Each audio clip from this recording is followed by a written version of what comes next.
Le 47e président des États-Unis a par la même occasion annoncé un certain nombre de décrets qu'il signera dès sa prise de fonction, notamment ceux visant les programmes de diversité et les politiques relatives à l'identité du genre. Il n'y a que deux sexes, masculin et féminin, a-t-il déclaré. Durant son premier discours en tant que 47e président des États-Unis, Donald Trump a promis de s'attaquer à une élite corrompue et radicale. Il a assuré qu'il allait expulser des millions et des millions d'immigrés clandestins, axe majeur de sa campagne électorale. Nous reviendrons sur tous ces points, bien sûr, avec notre invité cette semaine et tout au long de ce journal donc. Moi, Donald John Trump, jure solennellement. Moi, Donald John Trump, jure solennellement que je remplirai fidèlement la fonction de président des États-Unis. Que je remplirai fidèlement la fonction de président des États-Unis. Et que je préserverai, protégerai et défendrai au mieux de mes capacités la Constitution des États-Unis. Que Dieu me vienne en aide. Et que je préserverai, protégerai et défendrai au mieux de mes capacités la Constitution des États-Unis. Que Dieu me vienne en aide.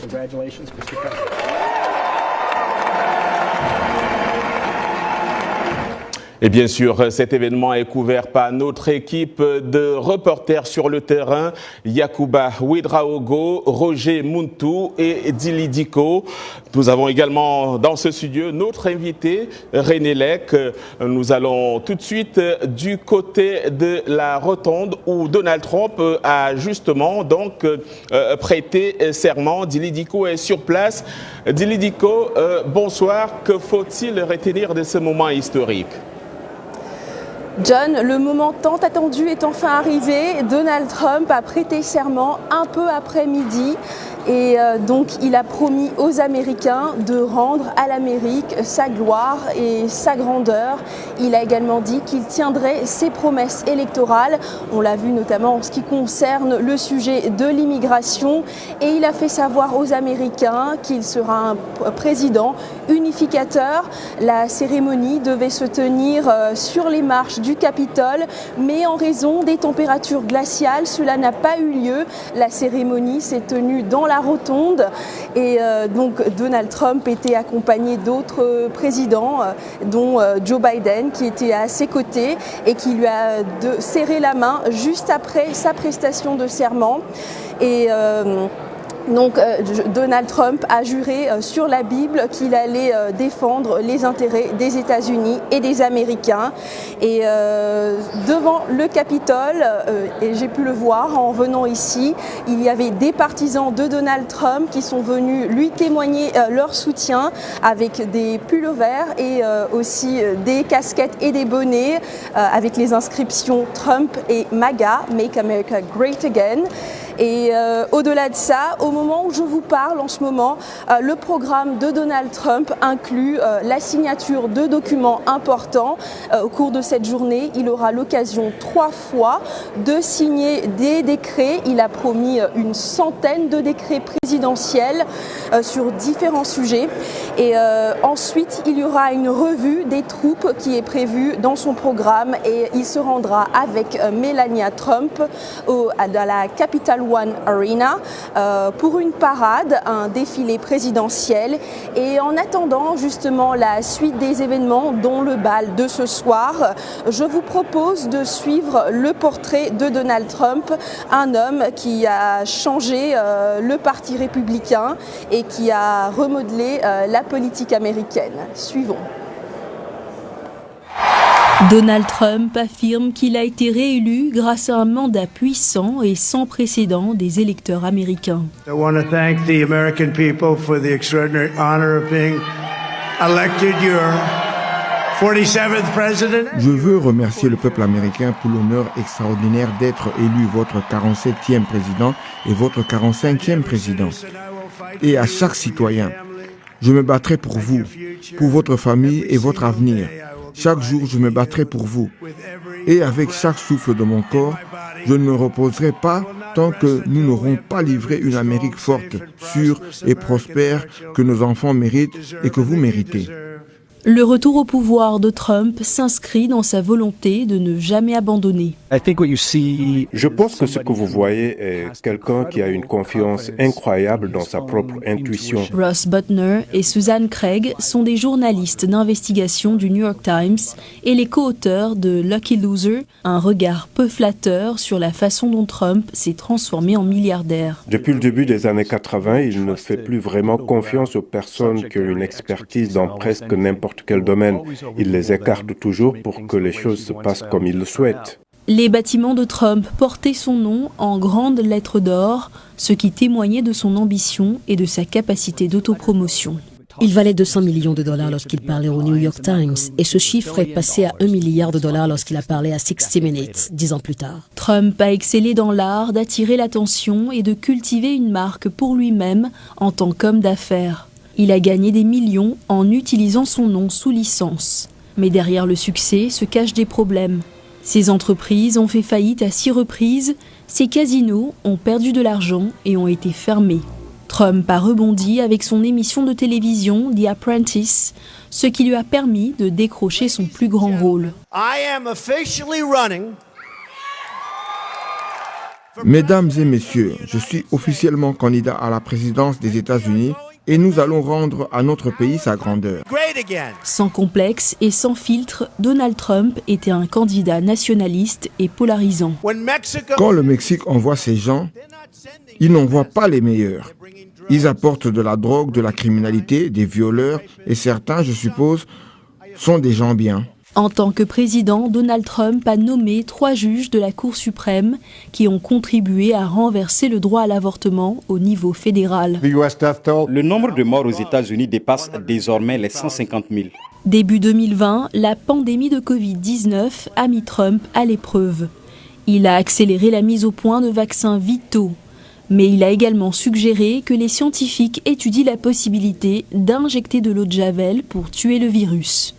Avec plus de 9 millions d'Américains infectés et plus de 230 000 morts, les électeurs de novembre 2020 ont choisi Joe Biden comme prochain président. En dehors de ses fonctions, Donald Trump a fait l'objet de multiples inculpations pénales et est le premier ancien président à avoir été condamné pour crime. Et pourtant, il n'a jamais été aussi populaire. Survivre à 2 tentatives d'assassinat l'année dernière n'a fait que renforcer le lien avec ses partisans. Dieu a un plan pour Trump et il a absolument été épargné pour une raison ou une autre. Et j'espère que c'est pour devenir le 47e président. La politique américaine n'a plus jamais été la même depuis l'entrée en scène de Donald Trump. L'homme qui a écrit L'Art du Retour revient au pouvoir après avoir orchestré l'un des plus grands retours de l'histoire américaine. Merci Dili Diko pour ce profil. Voilà. On reste dans ce journal, on va poursuivre le temps de rejoindre Yacouba Ouedraogo qui a fait le tour de certaines rues de la capitale américaine pour recueillir à la fois la température, il fait très froid à Washington DC ce lundi, mais aussi des réactions de personnes qui sont venues, du Wisconsin ou même de New York. Bonsoir Yacouba. Bonsoir John, effectivement j'ai fait le tour de la capitale américaine ce matin, d'abord en commençant par le National Mall, là où des milliers de partisans de Donald Trump et tous ceux qui voulaient suivre cette cérémonie d'investiture devaient se réunir avant que la cérémonie ne soit relocalisée à l'intérieur du Capitole. D'aucuns ont tenu quand même à être au niveau du National Mall pour, disent-ils, vivre la chose de l'extérieur, mais la plupart des personnes bien sûr ont convergé vers Capital One Arena, cet espace sportif et récréatif qui peut accueillir jusqu'à 20 000 personnes. Ils se sont réunis à l'intérieur de cette salle-là. Ceux qui n'ont pas pu pénétrer à l'intérieur de la salle sont restés dans les cafés et dans les alentours et même dehors pour vivre en direct la prestation de serment de Donald Trump et de J.D. Vance, vice-président. Justement, lorsque J.D. Vance, vice-président, prêtait serment, on a pu entendre des cris de joie. Pareil, lorsque Donald Trump a prêté serment, mais le moment le plus important qui était attendu par tous ces partisans de Trump, c'est bien son discours. Ils ont apprécié que ce soit l'état d'urgence qu'il dit déclaré sur la frontière sud des États-Unis avec le Mexique, ou encore l'état d'urgence en ce qui concerne l'énergie. Je vous invite justement à écouter certains d'entre eux. Nous sommes venus pour l'investiture. Nous avons vu cet événement historique et nous voulions en faire partie. Je pense que c'est très intéressant, très intéressant. J'ai donc conduit ma voiture de New York jusqu'ici. Nous étions censés être là-haut. Nous voulions le voir, mais nous en faisons toujours partie. Vous savez, vous êtes là. Nous faisons ceci. Nous ne l'aurions pas fait autrement. C'est quelqu'un de bien. Tout ce qu'il a dit pendant son mandat précédent, il l'a fait, n'est-ce pas? Il a fait tout ce qu'il avait promis, il l'a fait. Ils ont tout fait à cet homme, ce pauvre homme. Je suis reconnaissant qu'il se soit vraiment levé et qu'il ait écrasé le visage sur le sol. C'est à peu près la même chose que le premier mandat de Trump. Il s'agit de relancer l'économie. Et évidemment, l'immigration est un sujet dont tout le monde parle beaucoup. Ce serait un autre sujet, mais pour moi, en tant que chef d'entreprise, c'est l'économie. Il s'agit de pouvoir vivre à un niveau abordable. Je suis une mère célibataire avec 2 enfants. La vie est dure et j'ai hâte de pouvoir me payer des courses sans avoir à me soucier de faire des économies jusqu'à la prochaine paye. Réaction recueillie par Yacouba Ouedraogo. Merci Yacouba. Pour nous accompagner tout au long de cette édition, nous accueillons notre invité du jour, René Lec, est avec nous. Vous êtes journaliste et analyste politique, observateur averti de la scène politique américaine. René Lec, bonsoir et bienvenue. Bonsoir John. René, c'est définitivement un grand jour pour la démocratie américaine. Joe Biden s'en va, Donald Trump reprend les rênes du pays. Votre commentaire à chaud? Ah, écoutez, c'est un retour triomphant de Donald Trump. Je dis triomphant, John, parce que je crois qu'au plan politique américain, mais également sur la scène internationale, il arrive avec un niveau de, j'ai presque envie de dire, de puissance inégalée. Parce que c'est d'abord un retour, après être parti, il revient, déjà il y a cet aspect-là qui donne un caractère très particulier à ce retour-là, mais il y a également les conditions dans lesquelles il arrive. Il arrive après avoir gagné le vote du collège électoral, mais également le vote populaire. Et il arrive à un moment où pratiquement personne ne l'attendait, ou en tout cas ne l'attendait plus.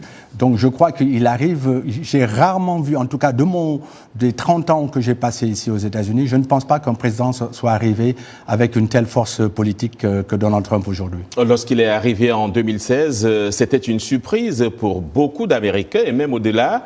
Il revient en 2025. S'il fallait étudier l'homme politique Donald Trump, que dirait-on? Quel est son style?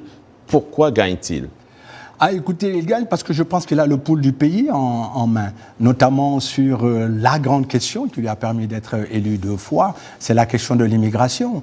Contrairement aux démocrates qui n'ont pas un discours structuré, cohérent, qui fait écho dans les populations américaines sur la question de l'immigration, lui, il a un discours. Maintenant, on peut en penser ce qu'on veut, on peut considérer qu'il est populiste, on peut considérer qu'il est même particulièrement négatif et agressif, peu importe ce que l'on en pense, mais de toute évidence, il y a une résonance au niveau des Américains. Le New York Times, avant-hier, a sorti un sondage et 80%, plus de 80, je crois 81% des Américains sont favorables à l'expulsion des immigrés en situation irrégulière et qui ont un background criminel. Donc sur ces questions-là, je pense qu'il est à l'écoute des Américains et les Américains réagissent positivement. Et très rapidement, si vous le pouvez, Donald Trump fait ce qu'il dit, comme le disait tout à l'heure un de ses partisans?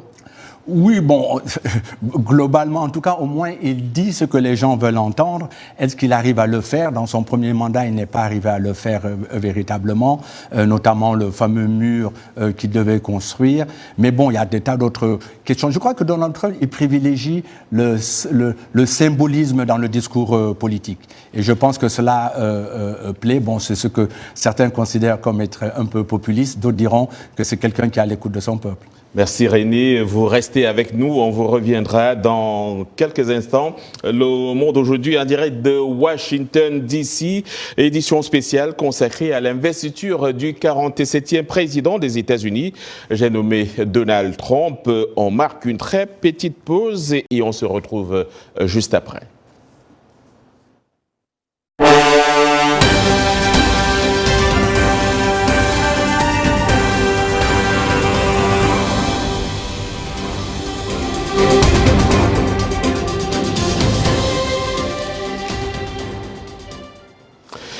Et nous sommes de retour dans ce studio 52. Vous suivez Le Monde aujourd'hui, un programme de VOA Afrique. Rendons-nous à présent du côté de la Maison Blanche où nous retrouverons certainement bientôt Roger Moutou. Mais nous restons avec René Lec. René, Donald Trump, une fois investi, va se mettre au travail immédiatement. Il y a un certain nombre de décrets qu'il entend signer tout au long de cette journée. Il y a notamment celui relatif au genre de personnes travaillant dans l'administration. Il y a des expulsions massives, on en parlait tout à l'heure, sans oublier le droit du sol et d'asile, ou encore des programmes de diversité qu'il entend supprimer. Déjà, un mot sur ces décrets, et puis, est-ce qu'il aura les moyens d'accomplir tout cela?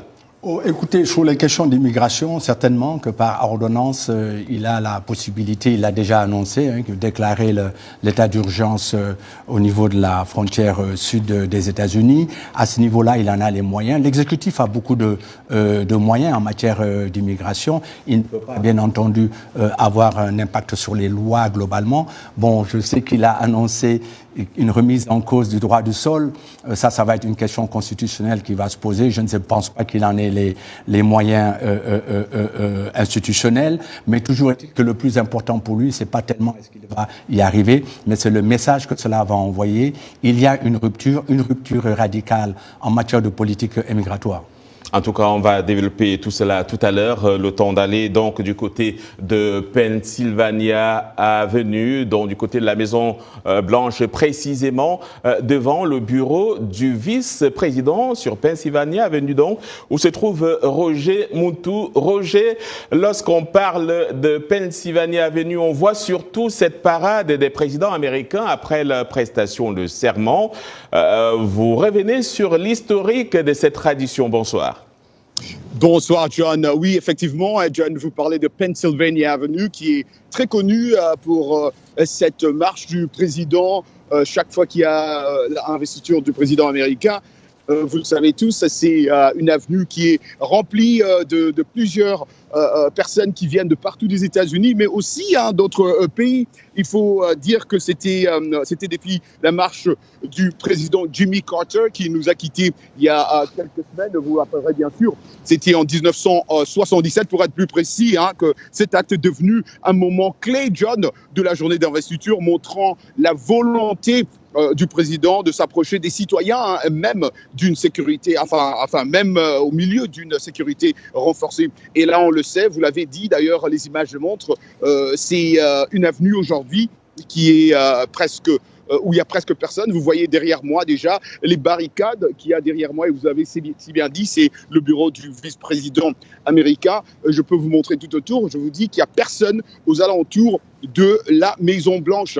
Enfin, pas en tout cas à côté, mais vous devez aller au moins à 2 blocs. Nous avons été chanceux que le Secret Service nous a laissé pour venir couvrir cet événement, nous approcher près de la Maison Blanche. Mais John, je vous dis que les rues, entre autres, en dehors d'ici, sont animées. Il y a des démonstrations, en tout cas patriotiques, des drapeaux américains qui flottent, des fanfares partout en dehors, en tout cas de cette,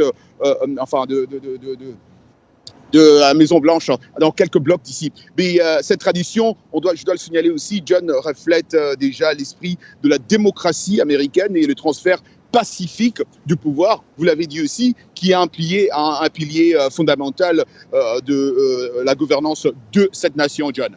En tout cas, merci Roger. Vous avez un autre élément à nous annoncer. Évidemment, parce qu'on parle bien sûr de la Maison Blanche et on parle de la tradition qui est très très très important aussi d'en parler, et je suis sûr que nos téléspectateurs sont déjà prêts pour entendre, parce que cette cérémonie, vous êtes en train de le dire John, c'est une cérémonie qui est très très importante, la cérémonie d'investiture du président des États-Unis, qui est un événement marquant de la marque même de vie politique américaine. Elle se tient tous les 4 ans après chaque élection présidentielle ou après le remplacement d'un président qui n'a pas pu terminer son mandat. C'est vraiment une tradition ici aux États-Unis, plus de 200 ans pour être plus précis. On écoute Abdurrahman Dia. Depuis plus de 200 ans, les citoyens américains assistent aux cérémonies d'investiture du président et du vice-président des États-Unis. La première investiture a eu lieu en 1789 quand le premier président George Washington a prêté serment au Federal Hall de New York, qui était alors la capitale fédérale des États-Unis. L'investiture est un moment solennel qui matérialise le changement ou la continuité à la tête de la nation. Le comité mixte du Congrès pour les cérémonies d'investiture assure que depuis 1901, et conformément au 20e amendement, il est responsable de l'organisation des cérémonies d'investiture du président élu et du vice-président élu des États-Unis au Capitole, qui est le nom du bâtiment qui abrite le Parlement. Selon le Conseil des relations extérieures, Washington n'est devenu la capitale du pays qu'en 1800, juste avant que Thomas Jefferson ne prête serment en tant que troisième président. Et depuis, les présidents élus ont prêté serment à Washington. Selon le think tank, 4 vice-présidents ont prêté serment en dehors de Washington après le décès du président en exercice. Jusqu'en 1937, les présidents étaient investis le 4 mars ou le 5 mars, lorsque le 4 mars était un dimanche. Le 20e amendement de la Constitution ratifié en 1933 a déplacé le jour de l'investiture au 20 janvier. Selon le Conseil des relations extérieures, le seul président élu à n'avoir pas été investi ni en janvier ni en mars est George Washington. Sa première investiture a eu lieu le 30 avril 1789. La cérémonie d'investiture de Donald Trump de ce lundi a été déplacée à l'intérieur du Capitole en raison du froid polaire qui s'abat sur Washington. Il s'agit de la deuxième investiture organisée à l'intérieur du Capitole en 40 ans, après celle de Ronald Reagan en 1985, lorsque la température dans la capitale fédérale américaine était de moins 13 degrés Celsius. Merci pour cet élément, Roger. Vous poursuivez la couverture de cet événement. Et évidemment, John, malgré le froid, il fait tellement froid ici, mais je dois vous le dire, les témoignages que nous avons reçus des perspectives diverses qui composent le tissu américain, ils disent en tout cas, c'est l'espoir, un changement ou la continuité. Ben, ils sont contents en tout cas, ils sont partout aux alentours de la Maison-Blanche. Et nous continuons donc ce journal avec notre invité du jour, René Lec. Parlons un tout petit peu de la place de l'Afrique dans ce nouveau mandat de Donald Trump. À quoi faudra-t-il s'attendre ? Écoutez, je ne sais pas si les nouvelles vont être très bonnes en termes d'échanges commerciaux. À l'époque d'Obama, les échanges commerciaux étaient tournés autour de 100 milliards de dollars. Quand Trump est arrivé, c'est tombé à 43 milliards. La chute a été importante. Et là, sur les 4 dernières années avec Biden, c'est remonté autour de 80 milliards de dollars. On n'est pas encore arrivé aux 100 milliards d'Obama. À mon avis, je ne pense pas que l'on ira au-delà de cela. On ira certainement bien en deçà, parce que au fond, Donald Trump est très clair. America first, c'est l'Amérique avant tout.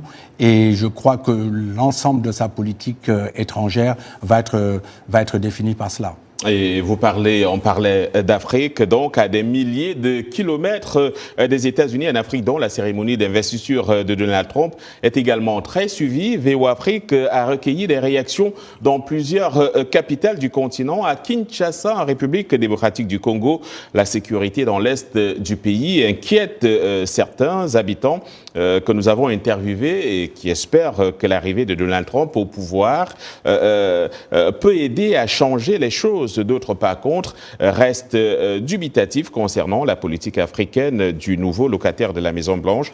Des réactions recueillies par notre correspondant André Ndambi, qu'on suit. Alors, la prise du pouvoir de Donald Trump, c'est quand même bénéfique. Ça sera bénéfique pour la RDC. Pourquoi ? Parce que aujourd'hui, la RDC a un sérieux problème, notamment l'attaque de la RDC à l'est du pays par le Rwanda, mais aussi avec ses supplétifs du M23. Bon, l'administration Trump, il est revenu encore avec force. Cette fois-ci, on espère qu'il y aura de bonnes relations bilatérales entre le Congo et les États-Unis. Sur les problèmes de la guerre qui nous impose le Rwanda. Mais lui, il a un mot à dire. Hein, pour terminer en définitive cette guerre. Je pense que l'impact négatif ou positif, tout dépendra de l'approche que prendra le président Trump. On peut avoir l'aperçu par rapport à son premier mandat, il n'avait pas accordé une attention très soutenue par rapport à ce qui concerne l'Afrique. Mais aujourd'hui, vu l'évolution de la politique internationale et tout ce qui se passe dans le monde aujourd'hui, je pense que le président Trump aura tout intérêt à accorder une attention très particulière et soutenue sur l'Afrique et beaucoup plus particulièrement